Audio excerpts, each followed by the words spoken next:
नमस्कार मंडळी, स्वागत आहे तुमच्या माझ्या नवीन ब्लॉगमध्ये. आजचा ब्लॉग थोडी युनिक असणार आहे आणि हटके असणार आहे.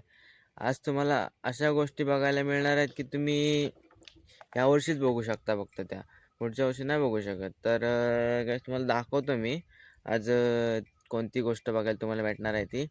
आज मला थोडं कामसुद्धा आहे आणि ते सगळं काम वगैरे क्लिअर करून त्या म्हणजे ती गोष्ट आहे ना ती दाखवणार आहे तुम्हाला मी. तर गाईस भेटू डायरेक्ट खाली चिपळूणमध्ये. तर बाय गाईस. आपण ज्या गोष्टी बघायला आलो तर ती गोष्ट बघू शकता तुम्ही. चिपळूण महोत्सव म्हणजे कृषी महोत्सव तेच आहे. तिथे चालू आहे आपण आता. बघू शकता कसलं खतरनाक घर आहे. एक नंबर घर बनवलं आहे. समाधान घर म्हणून तर आहे. 500 वर्षापूर्वी ज्या कला होत्या त्या कला जोपासत आहेत आपले कृषी महोत्सवाच्या द्वारे. हे बघा गाईस, पारंपरिक बांबूपासून घर बनवलं आहे. बघू शकता तुम्ही. एक नंबर घर आहे. म्हणजे अशा कला आणि या अशा कलांना जोपासायला त्याच्याकडे एक स्किल लागते आणि ती स्किल ह्या लोकांकडे आहे. म्हणून तरी बघा मोठं भव्य दिव्य असं मंडप कापडलं आहे आणि त्यापासून खूप काही गोष्टी बनवल्या. त्या साईडला घर बनवलं आहे आणि या साईडला हे असलं छोटे छोटे घर बनवले. आपण तिकडे जाण्याचा प्रयत्न करूया. बघा गाईस, आपले प्रमुख पाहुणे बकासूर, मथुर, लखन हे जे आपले प्रमुख पाहुणे म्हणून बैल येणार आहेत त्यांच्यासाठी हे इकडे त्या घर बांधलं आहे, म्हणजे त्यांना छावणीसाठी. आणि हे समोर डबल मजली घर, म्हणजे खाली गोठा आणि वरती घर, त्या टाईप जे बनवतात ना ते हे समोर बनवत आहेत. आणि सर्वात महत्त्वाची गोष्ट म्हणजे हे आयडिया हे सर्वात कमी लोकांना येते अशी पारंपरिक पद्धतीने घर बनवायची. आधुनिक पद्धतीच्या जगात मस्त बनवलं आहे छावणी वगैरे. हे बघा, बघू शकता गाईस तुम्ही. घर बघू शकता कसलं खतरनाक बनवलं आहे ते. एक नंबर घर आहे आणि हे आपल्या इकडच्या लोकांनाच जमू शकतं, अदरवाईज दुसरे कोणालाच नाही जमू शकत. काहीच बघू शकता, घर एक नंबर आहे. आणि या साईडचे तुम्हाला घर दाखवतो. गोठा वगैरे बांधला आहे, एक नंबर गोठा वगैरे बांधला आहे आणि एवढा मोठा भव्य दिव्य असा मंडप बांधला आहे. आणि याच्यामध्ये मला वाटते काही ना काहीतरी गेम्स होतच असणार आहेत. हे बघा, इकडे छोटासा असा तबेला बांधला आहे. याच्या आतमध्ये काही ना काहीतरी ठेवतील, गुरं वासरे बांधून आणि भाजी वगैरे पेरणार इथे. तर आणि आतमधल्या साईडला बघा तुम्ही वाशिष्ठी डेअरी मिल्क अँड प्रोडक्टचे सगळे मशिनरी आहेत. बघा त्या साईडला गोठा, आता म्हणजे सल्ल्या टाईप जे गोठा बनवतात ना त्या टाईपचा त्या साईडला गोठा आहे. आणि एक नंबर बनवलं आहे सगळं विचार एक नंबर आहे साहेबांचा. बघू शकता तुम्ही. हे बघा, समोरच्या साईडला बैलगाड्या आहेत मस्त. पण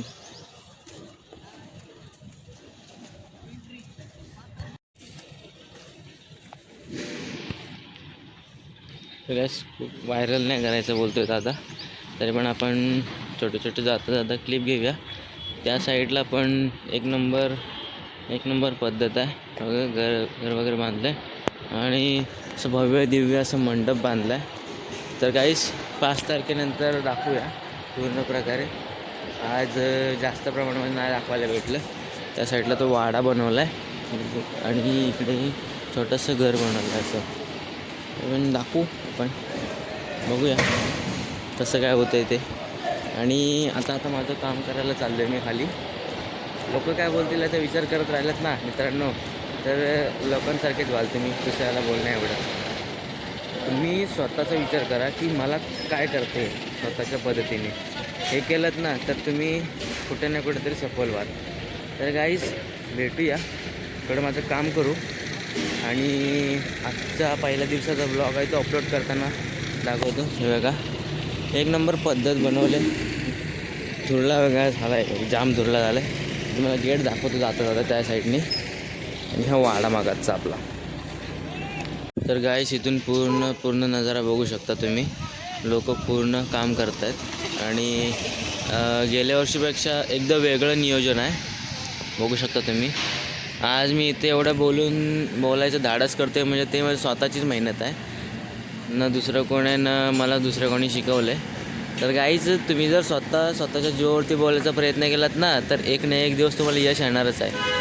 आणि जर का तुम्ही दुसऱ्याला बघून स्वतःचा विचार केलात ना तर तुम्हाला कधीच यश येणार नाही मित्रांनो. बघा, आज लोक तुम्हाला बघून हसतील, उद्या हसतील, परवा हसतील, पण एक ना एक दिवस असं येईल ना की ते आपल्या इकडे येऊन आपल्यासोबत फोटो काढतील. भले नको येऊ दे दिवस, पण आपण स्वतःबद्दल स्वतःसाठी एक काय ना काहीतरी प्रयत्न केले हे आपल्या मनामध्ये एक स्वाभिमान राहील की मी माझ्या आयुष्यामध्ये काहीतरी करायचा प्रयत्न केला आणि करतो आहे आणि करायचा प्रयत्न करतो आहे. ह्या गोष्टी जेव्हा तुम्ही तुमच्या मनामध्ये येऊन काहीतरी कराल ना तर एक ना एक दिवस तुमचासुद्धा सोन्याचा दिवस येणार आहे. मित्रांनो, पब्लिकमध्ये जास्तीत जास्त बोलायचा प्रयत्न करा. ज्या दिवशी तुम्ही पब्लिकमध्ये बोलाल ना त्या दिवशीच तुम्हाला तुमची खरी लायकी किती आहे ते समजेल. तर एवढंच माझं बोलायचा प्रयत्न आहे की तुम्ही एक दिवस बोलाल, दुसऱ्या दिवशी बोलाल, तिसऱ्या दिवशी बोलाल. ज्या दिवशी तुम्ही एक महिनाभर बोलायला शिकाल ना पब्लिकमध्ये त्या दिवशी समजून जा की तुमच्या मनातनं जी लोकांबद्दलची भीती आहे ना ती निघून गेले. तर बोलायला शिका. कधी ना कधी आपण स्वतःच्या जीवावरती मोठं होऊच. कोणी किती काहीही बोलू द्या, कोणीही शिवाय देऊ द्या आपल्याला ना, ते बोलल्याने आपल्याला काय प्रॉब्लेम होणार आहे किंवा काय बोलले तर आपल्याला काहीच फरक पडणार नाही. तर बोला, कधी ना कधी काही ना काहीतरी होईल. मित्रांनो, तुम्हाला समोरचं एंट्रन्स दाखवतो आणि आपल्या मेन कामासाठी निघूया. कारण की आतमध्ये परमिशन नाही आहे, तरी पण दादाने आपल्याला थोडंफार बघायला दिले आणि थोडंफार व्हिडिओ काढ बोलला तरी पण समोरचा. तर गाईस हा समोरचा एंट्रन्स आहे, बघू शकता तुम्ही. पूर्ण पेंड्याने आणि कांबीट आहेत ना, कांबीट म्हणजे जे बांबूस मेस असते त्यापासून बनवलेला हा दरवाजा आहे. तर एक नंबर क्रिएटिव्हिटी दाखवले इथे या लोकांनी आणि एक नंबर गोष्ट आहे. तर मस्त वाटतं बघून, कारण की पारंपरिक पद्धती अजूनसुद्धा कोकणकर जपत आहेत. नाहीतर काही लोक आहेत की बिल्डिंग आणि मोठ्या मोठ्या घरामध्ये राहायचा प्रयत्न करतात. तर आपल्या कोकण कलेला जपणं खूप मोठी गोष्ट आहे. कोकणाला नाही जपलं तर आज आपल्याला कोणी विचारू शकत नाही. तर काहीच एक नंबर गोष्ट आहे, बघू शकता तुम्ही इथे. आता गेट लावला आहे कारण की आतमध्ये आता परमिशन नाही आहे आणि इकडे सगळी साफसफाई चालू आहे, बघू शकता. की वगैरे सगळे साफसफाई करतात. तर भेटू आता खाली. मी आता चिपळूणच्या ब्रिज खाली उभा आहे, बघू शकता तुम्ही. प्रॉपर डेव्हलपमेंट चालू आहे. काही दिवसांनी तुम्हाला चिपळूणसुद्धा एक मोठ्या शहरासारखा बघायला मिळेल. त्यामुळे तुम्ही चिपळूणला कमी समजू नका. काही चिपळूण आहे, कोकण आहे. जे बघू शकता केवढ्या लेवलची डेव्हलपमेंट चालू आहे. ब्रिज वगैरे मोठ्या लेवलचं चालू आहे आणि नेक्स्ट लेवलचं काम चालू आहे. काहीच विचारू नका तुम्ही. सगळ्या गोष्टी प्रॉपरच्या एक नंबर ठिकाणी झाल्या आणि हळूहळू सगळ्या गोष्टी चिपळूणमध्ये यायला लागल्या आहेत. फक्त त्या काही मेन गोष्टी आहेत त्या चिपळूणामधून हटल्या पाहिजेत आणि आपलं कोकण वाचलं पाहिजे. तर सर्वात मेन गोष्ट म्हणजे हे बघा, रोड 2-4 पदरी, ॲक्सिडेंट कमी होतील आजकाल. आणि आता आपलं सर्वात मेन काम आहे, तिकडे जाऊया आणि भेटू तिकडेच. एक नंबर गार्डन आहे आणि स्टँडच्या बाजूलाच जर तुम्हाला कधी बस असं वाटलं तर इथे येऊ शकता. बघा, फिरण्यासारखे मस्तपैकी आणि जबरदस्त गार्डन आहे. आणि कसं आहे, तुम्हाला बसण्यासाठी पण एकदम निवांत आहे, शांत आहे जागा. तर नक्की या इथे तुम्हाला जर कधी बसूचं वाटलं तर. तर गाईस, काही लोकांची प्रायव्हसी असल्यामुळे काय दाखवू शकत नाही जास्त आणि पण डायरेक्ट बाहेर भेटूया. गार्डन तर एक नंबर आहे. कपल्स वगैरे आले त्यांचं कोणी काय बघितलं तर प्रॉब्लेम होईल. गाईस, त्या गार्डनमध्ये जास्त प्रमाणामध्ये मुली होत्या आणि त्यांचे जर काय पर्सनल गोष्टी असतील तर दाखवल्या आपण आणि त्याचा प्रॉब्लेम झाला परत जास्त बाहेर नको म्हणून तर आपण दाखवलं नाही. म्हणून जास्त काही दाखवलं नाही, शूट नाही मारलं. आता बघूया कुठं जायचं प्लॅन होतं आहे. एकटाच आहे काही, सपोर्ट करा मला, कारण की माझ्यासोबत असं माझे जीवलग म्हणून कोणच नाही आहे. तुम्हाला जर माझ्यासोबत येऊन जॉब करूचं वाटलं तर नक्की करू शकतो.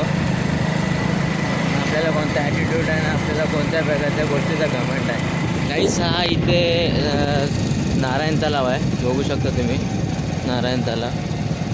तर हा फक्त संध्याकाळी 5 ते 6 नंतर ओपन होतो. तर तुम्हाला जर बघायचं असेल कधी यायचं ठरलं तर तुम्ही 5 ते 6 नंतर या आणि बघा. तर भेटू डायरेक्ट पुढे. नवीन वर्षाची सुरुवात छत्रपती शिवाजी महाराजांना वंदन करून करतो आहे. तर आज ते आहेत म्हणून तर आपण आज नवीन वर्ष साजरा करू शकतो आहे. ते नसते तर आपण आज कुठे असतो, कोणाच्या नावाखाली असतो किंवा कोणाच्या दबावाखाली असतो हे माहीत नाही आहे. म्हणून तर सर्वात पहिलं आणि महत्त्वाचं दर्शन हे आपल्या शिवाजी महाराजांचंच असेल. तर त्यांच्या मूर्तीला मानवंदना देऊन त्यांच्या प्रतिमेला पूर्ण प्रकारे वंदन करून मी आता नवीन वर्षाची सुरुवात करतो आहे. मित्रांनो, आज ते आहेत म्हणून तर आपण आहो, नाहीतर ते नसते तर आपलं काहीच अस्तित्व नसतं आजच्या काळामध्ये. बघू शकता तुम्ही इथून मस्त प्रकारे सजवले पूर्ण मूर्ती. आणि मागच्या वर्षी स्थापना झाले आपल्या चिपळूण तालुक्यामध्ये छत्रपती शिवाजी महाराजांची. तर त्यांची मूर्तीसुद्धा बघू शकता तुम्ही. मूर्तीसुद्धा कशी वाटली ती नक्की कमेंट करून सांगा. माझ्या मागे काय छत्रपती शिवाजी महाराजांची मूर्ती. आणि हे सगळं बनवण्यामागचं कारण हेच आहे की आपल्या कोकणालासुद्धा छत्रपती शिवाजी महाराजांचा एक स्पर्श लाभावा म्हणून. तर मित्रांनो, सर्वप्रथम छत्रपती शिवाजी महाराजांना वंदन करून नवीन वर्षाची सुरुवात करतो आहे. आणि आपला नवीन वर्ष मंगलमय आणि सुखद जावो अशी मी त्यांच्या चरणी प्रार्थना करतो. आणि ह्या ब्लॉगला मी इथेच संपवतो आणि भेटूया नवीन ब्लॉगमध्ये. आज डे 2चा चॅलेंज होता गाईस. आज डे 2चा ब्लॉग बनवतो आहे मी. हा ब्लॉग पडेल तर गाईस नक्की बघून घ्या. बघा शिवाजी महाराजांची कशी प्रतिमा आहे आणि त्यांना बघूनच पूर्ण मनमोहून जातं. अशा प्रकारे छत्रपती शिवाजी महाराजांच्या आपल्या कीर्ती आहे आणि मूर्ती आहे त्यांची महान आहे. तर गाईस भेटू आपण नवीन ब्लॉगमध्ये. ब्लॉग कसा वाटला तर नक्कीच कमेंट करून सांगा. भेटूया.